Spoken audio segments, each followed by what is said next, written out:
Godwin, what should we do now? I don't know, Melinda. Honestly, I don't know. He got up and went into the hallway. Melinda rushed after him. Where are you going? I'm going for a walk. It's been a long day at work. I need some air. He closed the door carefully behind him, and Melinda sank into a chair. Until a couple of years ago, Godwin had never gone out without her, and now it had become the norm. She understood that it was very hard for him, but it wasn't getting any easier for her. They had been together for over 10 years. The biggest problem in the family was children, or rather the lack of them. Melinda and Godwin had met almost immediately after university. Their love was vivid and quick. It wasn't even 6 months before they were married. Godwin was just beginning his medical career, and Melinda was at a big construction company. They had big plans. They both wanted to accomplish something in this life first. They didn't need much time, just 5 or 6 years. That pregnancy was a big surprise, like a snowball's eye. They decided everything together. It was hard, impossibly hard. No one ever knew about it. Time passed. Melinda and Godwin bought an apartment, a car, opened an account. Godwin had been working at an expensive fee-only clinic for several years. Melinda was about to start her own interior decorating company. Everything would have been fine, but time passed and Melinda never got pregnant again. 3 years ago, they decided to go to the doctors for help. Godwin remembered that day forever. The doctor was silent for a long time, reading something in the documents, and Godwin couldn't stand it. Excuse me, colleague, have you found some reason and don't know how to tell me about it? The doctor sighed. Could say so. Melinda shrank back as if from a blow. What? Everything was fine. Everything was fine, you see, but the pregnancy termination didn't go away. Yeah, at first glance, there were no repercussions, but... The doctor talked for a long time. Sometimes he spoke in medical terms. Sometimes he explained everything as if he were talking to a child. But no matter how many words he spoke, it came out that Melinda is healthy, but the chance of getting pregnant is so minuscule that it may not be considered. They left the office in silence. They tried not to talk about it at all. But about a year later, Melinda begged. Honey, should we get a child from the orphanage? He thought for a long time. Then he decided that millions of people do that and learn to love someone who is essentially nobody to them. Why couldn't he? He set himself up and then told Melinda he was ready. They went to a special organization. They looked at the pictures of the babies for a long time. Finally, Melinda grabbed him by the arm and literally dragged him out into the street by force. She sobbed, choking back tears. Godwin, I can't. Do you understand? They're all strangers. I look at the kid and I imagine his parents. Most of them are alcoholics or worse. I can't. Since then, Melinda had been in a kind of moping mood. She hardly spoke at all, stopped smiling, and kept telling Godwin to leave her. You'll find someone to give you a baby. The problem is me, not you. Melinda, stop talking nonsense. We made that decision together, so we will answer for it together. Let's not go back to that topic. But Melinda couldn't help it. It was as if she was torturing herself and him on purpose. Godwin's nerves were on edge. Even at work, colleagues began to notice that there was something wrong with him. And he is a doctor, a very good doctor. So he needed a clear head. Lately, he had been thinking more and more about really leaving. Not a long time, of course, but to shake Melinda up. He understood that without, it would be worse. But he was afraid of one thing, that the shaking would not help and there would be no way to go back. He wandered down the street and tried to find at least one answer to the question. Does he love Melinda? Yes, he does. Would he still want to live with her? Here came all sorts of options, all sorts of buts, which weakly crossed out the answer to the first question. Godwin turned toward the mall. There, somewhere inside, was a good cafe that made delicious coffee.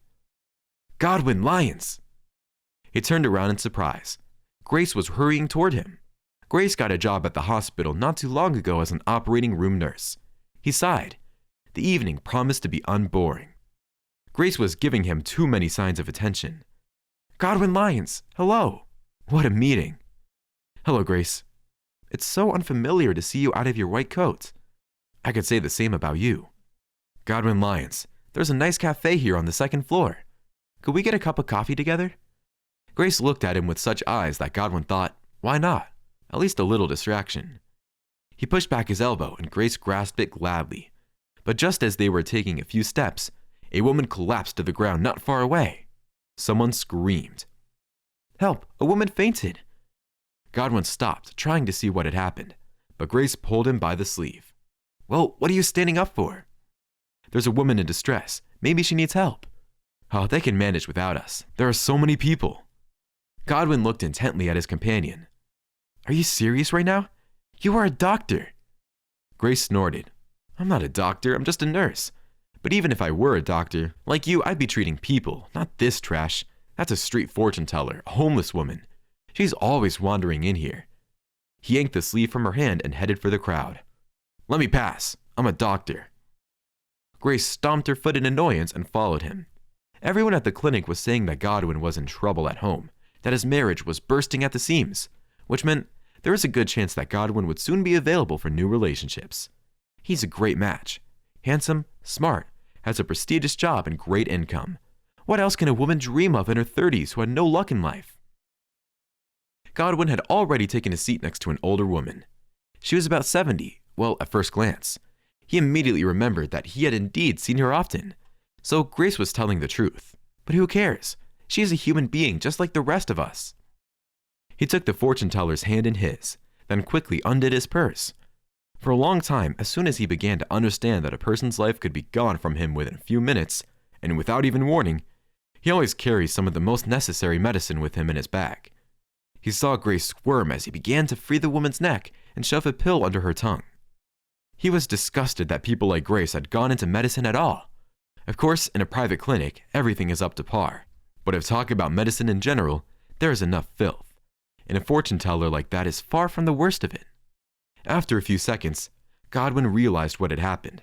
The woman had choked on food, and so badly that she simply couldn't breathe. That's why she lost consciousness. Somebody help me, quick! A boy and a man jumped up to him. Grace took a step back. She watched with such squeamishness as Godwin cradled the woman in his arms. A tug, another tug. A whole nut popped out of the fortune teller's mouth, and she wheezed. Godwin helped her, supported her, and soothed her. Just calmly, be patient. I know it hurts a lot. But just a minute, you'll be able to breathe correctly again. The fortune teller looked at him with frightened eyes and obediently breathed as he indicated. At last, her breathing was a little evening out.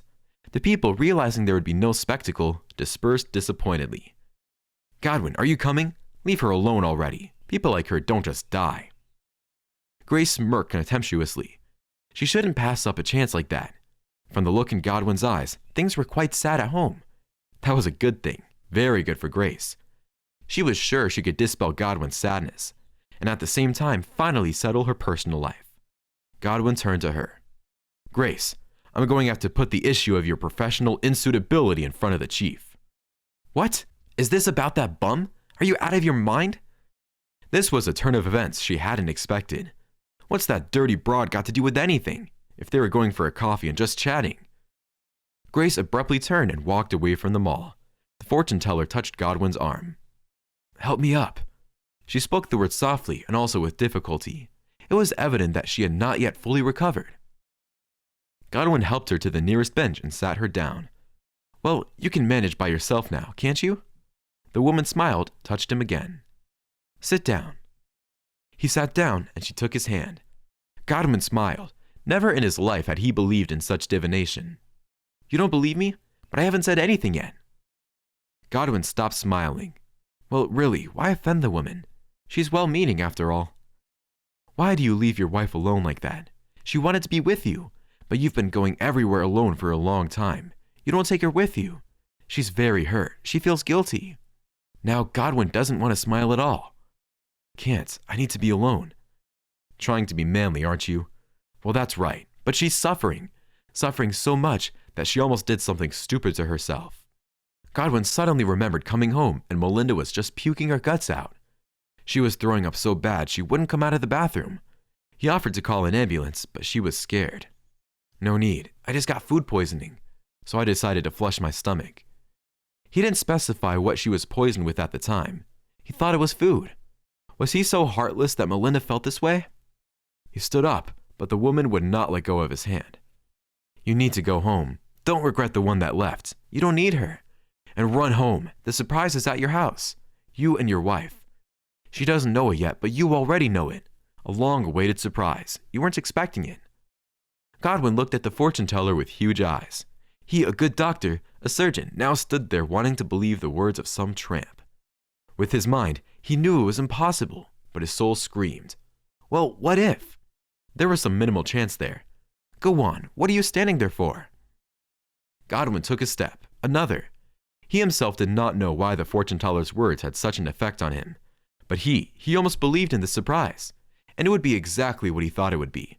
Godwin almost ran up the stairs, opened the door. Melinda was nowhere to be found. Melinda, where are you? Then he noticed that the bathroom door was slightly ajar. A chill ran down his spine. Godwin rushed over there. In an instant, all kinds of bad thoughts flashed through his head. The man jerked the door open. Melinda, she was sitting on the edge of the bathtub, holding something in her hands. Apparently so preoccupied that she hadn't heard him come in. Godwin dropped to his knees in front of her. Melinda, forgive me. I'd forgotten because of my own worries that you too are worried, probably more than I do. She was silent. Godwin raised his head. Melinda, what is wrong with you? What happened? We'll be all right, you'll see. The woman smiled guiltily somehow and held out to him what she was holding in her hands. Godwin knew at once what it was. They'd had so many of these things in the house in all the time they'd been trying, while they'd been waiting, that he seemed to have long since learned all the manufacturers, all the brands and kinds. It was a pregnancy test. Godwin pulled away a little, then wiped his immediately sweaty palms on his pants, carefully took the test in his hands, but didn't turn it over for another minute. Then he took a deep breath and turned it over. The test had bright, clear 2 stripes on it.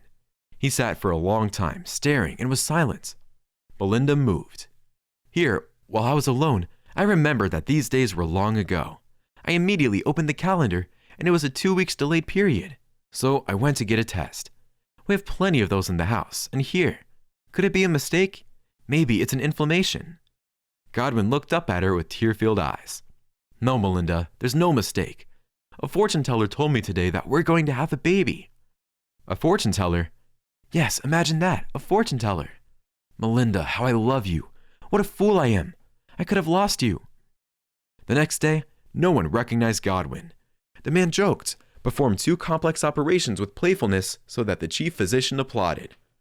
Godwin Lyons, I think it's time to make you chief physician.